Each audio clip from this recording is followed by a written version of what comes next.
Hello and welcome to Rolling with Reviews. I'm Will, and with me as always is the person who tells me not to lick everything, Sarah. And today we're doing a review of Delicious.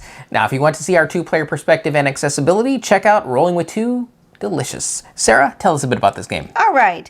In Delicious, players fill their makeshift gardens with fruits and vegetables based on cards and tokens that are revealed in the community area.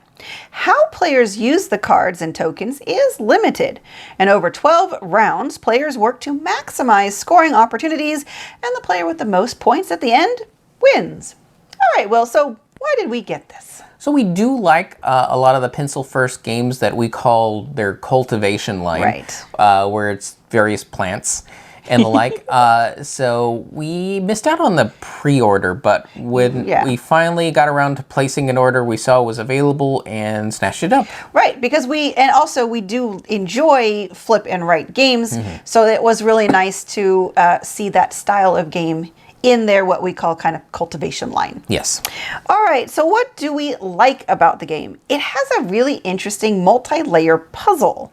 Yes. So its randomness is pretty dang random. So there's 30 cards, you shuffle them up, you remove 6, you don't play with those. Then you make 2 decks, so 12 and 12. One deck is the top area, one deck is the bottom area. Each one gets flipped over and it's associated with top or bottom. And based on what's on the card, gets a token. And the token will be either fruit side up or tool side up, based on what the card says. So a good deal of randomness. Everybody now has to deal with that. And the way you deal with that is on a macro level and a micro level. The macro level, you have 12 turns. You choose how you interact with the cards in the macro level. Right. And do you use both cards as is? Yeah, or you could do just one card, or the opposite card, or both cards, but anywhere. But you have a very limited number of opportunities to use each of these types of interactions. Yes. And then the micro level comes down like, okay, you've decided how you're going to interact with the cards. Now, how do they get placed on your sheet? Right. So the top row of vegetables versus the bottom row of vegetables, and you've got 3 containers in each of those areas. And they're mini puzzles. And they're little mini puzzles of whether they have to be all the same type or pairs or all different. And so you've got to figure that out. And then there's the fruit planter as well. Then there's the tools, which allow you to kind of also manipulate things on top of that to get the scores that you're trying to get. So there's puzzle on puzzle on puzzle that you've got this beginning randomness of crazy, but then you've got these player agency moments of choice that are meaningful. Yeah. But balancing them so that you would leave yourself opportunities in the future is difficult when you're like, well, I can use both these cards now, so why don't I just go ahead and use the option to use both cards now? Well, you can, but that's one less opportunity to do that in the future. Yes, and I have really done myself in by like, oh, it's going to be so hard to choose a card and put it in the opposite area, and nope, that's exactly what I wanted later on in the game, and I don't have that option because I used it all up early. I thought that was kind of funny because I really try, and that's not always possible, to leave an option open until like the very end, so you have one of every option. But he just rammed right through the opposite, thinking that would be really hard, and no, you know it wasn't. What it was? We came from a game, and you were very vocal about that because that's what you had left.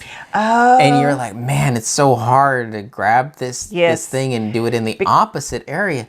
And I'm like, oh yeah, that makes sense. I'm gonna solve that problem my next game, only to cause a problem for myself. Right. So don't let your previous plays affect your new plays because you've got a whole different set of random setup. Yeah. You've really got to take the opportunities as they come. And I mean, it all comes down to just make your best decision. And you might later on find out that really wasn't the best decision, but it was what you thought at the time. Yes. Oh, we really, really enjoy that there are 2 ways to fill in the sheet. Now, it is presented as a drawing game, so you would actually draw the fruits and vegetables. But there's a lot of us out here, mostly me. Well, Will can't draw either, but I'm trying to draw for him. I can't draw. So they actually tell you in the rules and on the kind of like reminder section, you can use letters, and they tell you which letters to use so that you don't have to keep guessing or somebody's using a different set of letters than you are. Why do you have an X and a Y in there? Well, because I could use letters. I could use anyone I want. Yeah, but that doesn't make no sense. Right. So it's really good that they thought about both those who can and cannot draw and made the game then accessible, and that you don't feel bad that you can't draw because you're like, I still want to play this really great puzzly game and I don't want to be barred from it just because I can't draw, I don't know, a fig. I mean, I don't know that I would draw a fig much different than anything else because it'd probably all end up like circles and lines at the end. So. And if you don't know your letters, this game is probably a little too old for you.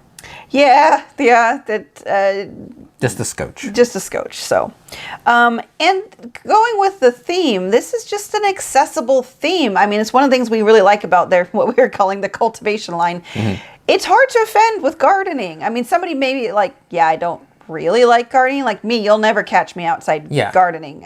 Gardening, it is close to offending you because you don't like anything outside. I don't want to go do it, but I'm fine playing a game about it because I'm not outside actually doing it. Instead, I'm inside pretending to do the thing, and I'm good with that.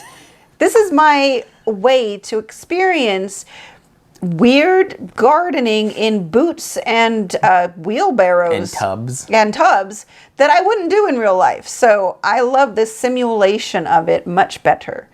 But yeah, it's really hard to say to somebody like, hey, yeah, I got a game, it's called Delicious, and they're gonna be like, ew, that looks terrible. I mean, who's gonna say that? Okay, maybe somebody out there, but I can't think of many people. Someone on an Atkins diet? Maybe? I don't think you want a lot of meat? Yeah, but I don't think they would. Anyways, let's not go there. No, they won't say that. They wouldn't say that. No. So, they're like, where's the meat? Where's the meat? Yeah. That's somewhere else. Yeah. There is, though, one aspect of the game that we do not like, and it more comes down to just an accessibility issue. The icons are small on both the tokens and the player sheet. Now, the player sheet is downloadable on their website, so you can print it out larger. And if you want to know more about the accessibility challenges we talked about, please do see our Rolling with 2 video, which goes over the accessibility of the game. Yes. Okay, who's this for? I would say it's for the people who like the flip and right in whatever and right mechanism, because this is a fairly heavy mechanism game. Yeah, I mean the puzzle layers on it, you need to enjoy that aspect first. Yes. The theme, if the theme gets you in, you still need to figure out the mechanisms before. It's not theme first game for sure. Right. For sure. Because it is a light medium game, I think some casual gamers might struggle with it. With the layers of the puzzle. Yeah. So that's the only downside there, is it's not as accessible as, say, Herbaceous, which is in their line and definitely is one that could be for anybody. Right. So let's go over our ratings. So for our ratings, we each have 1d6 worth of ratings to give. 1 is low, 6 is high. We give a number, a reason why, add them together and see what it rolled for us. Sarah, what did Delicious roll for you? It rolled a 5. I really do enjoy this. I love the puzzly layers. I love that I can write letters and I don't feel bad for doing it because I can't draw anything very well. And I think the only challenge I have is that the sheets as they are just a bit small for the icons. So I need to download and print the sheets out larger to make it easier for me to see them, especially since I'm filling out the sheets for both me and Will. I don't want to make a mistake because I can't see something and I mess up Will's game because I mixed up icons or something. Mm-hmm. That's it. For me, I give it a 4. Okay. Now, the reason is I really like the game. I love the mechanisms. I just know that there are a lot of people that this will just confuse them. Yeah. In fact, reading the rules, I was a little like, wait, what? What about, what? What's going, why is that over? Why is that not even like shaped? Oh. And it took a good portion of the first game for it to start clicking in place. And I still, knowing how the whole game works, I know it's going to still be a challenge for me just to keep all the things in my head. because each like puzzle has its own shape. It's true. The fruits have its own shape. Scoring everything and being first to those things adds additional level of pressure. So tons of mechanisms I love, but I do find it a little bit more stressful, especially for the type of thing that it is. Right. That's true. I didn't think about that. The fact that you actually have 7 different puzzles that are more difficult for you because of the layout of each one of them. And I don't get to see them. I have to keep them all in my head. Right. I can keep describing them to you, but that, again, you have to remember them. Right. And if I keep asking too much about one, that just gives her clues as to, That's true. I know what she's going to do. And it's not like I'm going to describe the sheet from top to bottom every single turn, because that's too much work too. Right. So yeah, I can see how this one would just be overall more challenging for you. Not that you wouldn't want to play it, but there are barriers. Yes, but I do say that if you can see it and don't have any problems with it, it is a fantastically mechanized game. There are a lot of good player agency in here. Moments that from moment to moment, it feels very rewarding. Yeah, agreed. So 9 out of 12, and I will say that is just slightly bent on my end because of my own personal restrictions that I have coming into the game. Exactly. Okay. Still pretty good though. Still good. Still something you should check out. All right. That's it for us, right? Yes, we are good. So, Sarah. Yes. When it comes to all this fruits and veggies, do you ever get hungry?